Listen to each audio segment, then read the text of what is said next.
Hi, welcome back to the Sax School. My name's Simon Curry. I've got 400 odd videos in the members area. It's called the Newbury Sax School. So if you want to go on to that. Now, anyway, so we're going to immediately get into our lesson.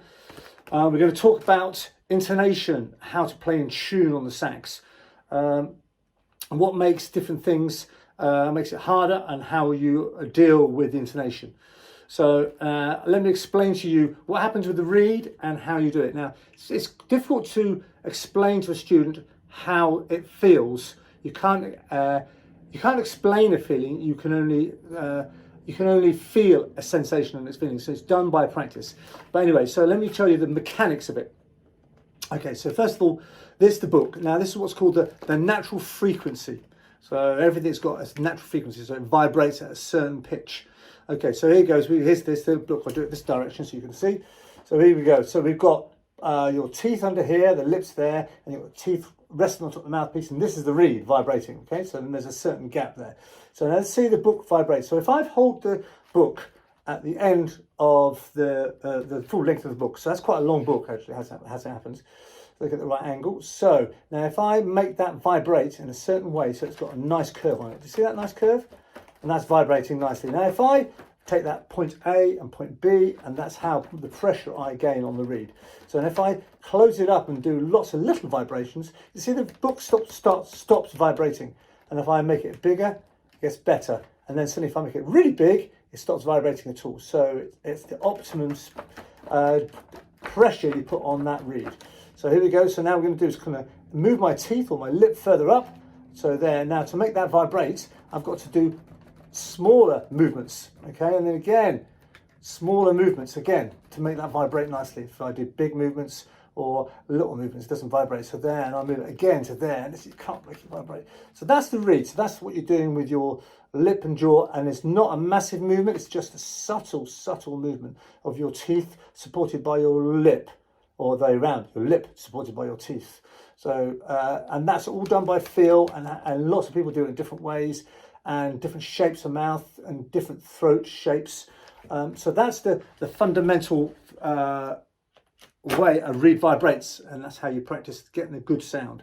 So now the bit we're going to talk about, which is the bit which is the intonation. I'm going to turn my computer on, and I've got a backing track, a nice backing track for you to play along to, and it's the most boring backing track you've heard in the world, because it's got 12 chords or 12 arpeggios. Each arpeggio is probably about 2 or 3 minutes long, and they're just sustained strings. Nice sound. And then you get the hang of playing an arpeggio up and down on that sustained chord and hearing how it goes and the pitch of it. And I'll demonstrate it to start off with, and then I will tell you what I'm doing. So let's go back to the start of the video. Give me a few seconds here. There we go. So here we go. Have a listen. So that's an A major arpeggio.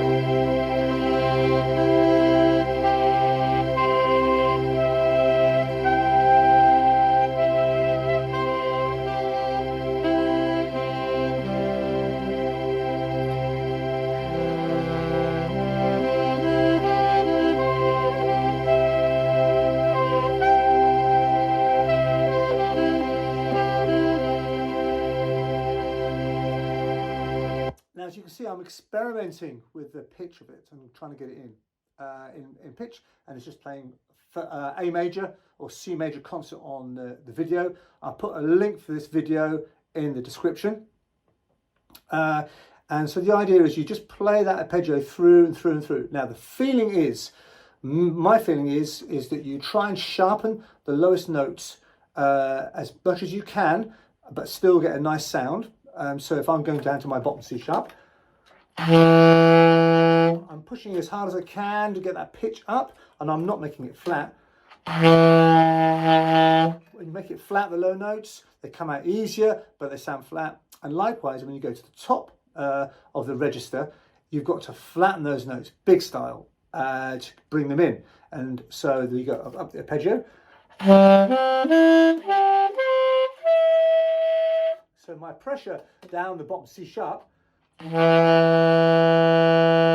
my throat's nice and open, so I've got a big, if I talk with my throat in the position so it's open, and as I go up, I use my sort of chest throat position, and then I'm going to a E sound higher up, and then right at the top, I'm going to knee sound with my throat, knee, like that. So that's my throat position. That supports the airflow and brings the airflow down. So that's a big consideration. But also with my knee sound, I'm dropping my jaw down on the pressure, so it actually goes down. So if I play up there on a high register, and I lose my E sound and I press harder,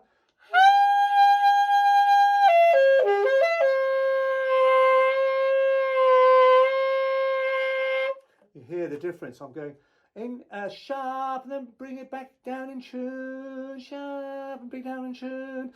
And so it's a case of playing those arpeggios with a backing track and stopping it and letting your mind process those kind of pitches. And you go up and down, up and down, up and down. You feel how that feels to get that in tune. So the idea is when I get to my top E and I'm in a band, let's get this back to where it should be.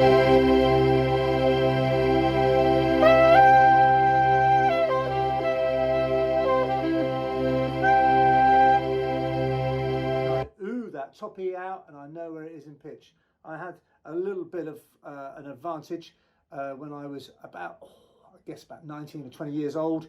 I came out of National Youth Jazz Orchestra and pretty good ear and all the deal. And then I sat next to an old professional, Jeff Mason is an old buddy of mine, and he'd been playing for many, many years. And I did 5 gigs a week in this band with him, and kind of Glenn Miller stuff, function stuff. And I sat next to him, and I was doing baritone and tenor and alto, different instruments. And I sat next to him 5 nights a week, and he was perfectly in tune. So I learned how to play in tune by sitting next to him. So I knew that if something was out of tune, and it was me. So I've got to bring myself down to match him all the time. And the trumpets behind me and the trombones, and then you soon get the idea of where to play that E. So you've got that kind of first note, and the conductor goes, right, here we go, and you get booed up, and I'm straight in with the pressure I need. But that's done by lots and lots of practice and experience. And so this will do the same for you. You put the backing track on and you've got that nice string sound.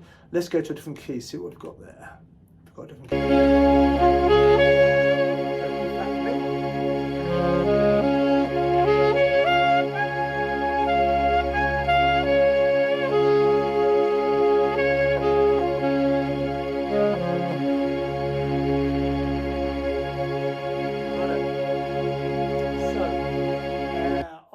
YouTube, I've got the shortened version of that, and in the members area of the Newbury Sax School, I've got the whole shebang of all 12 keys to practice to. So have a go on YouTube. I'll send the link for the promo, and then if you like it, then just go and join the Sax School, and you get the whole deal for all the keys to practice to. So okay, that's like 9 minutes of video. Sorry to waffle on, and hopefully I've given you a bit of a help with the saxophone, and love this instrument. See you next time. Bye.